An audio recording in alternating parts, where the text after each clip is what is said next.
Hello दोस्त मु गोविंद चंद्र स्वागत जनाऊँगी मोर यूट्यूब चैनल नीति शिक्षा को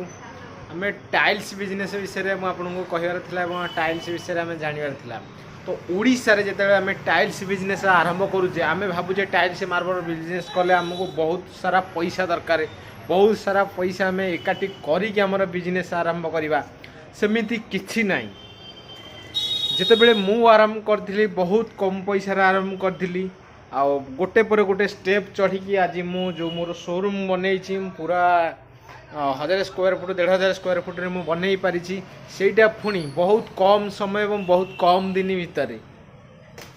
मोर स्टोर को बनईबार टोटाल 2 वर्ष भितर ही मु एत बड़ स्टोर बनई पार्टी जोटा कि मु 10 बाय 10 रूम रू आरंभ करी आज एत बड़ शोरूम बनई तार सफलता आपन सहित शेयर करने को जाऊँगी। तो आपण टाइल बिजनेस केमिति करेंगे जदि करने को चाहते तो मत फॉलो करूँ।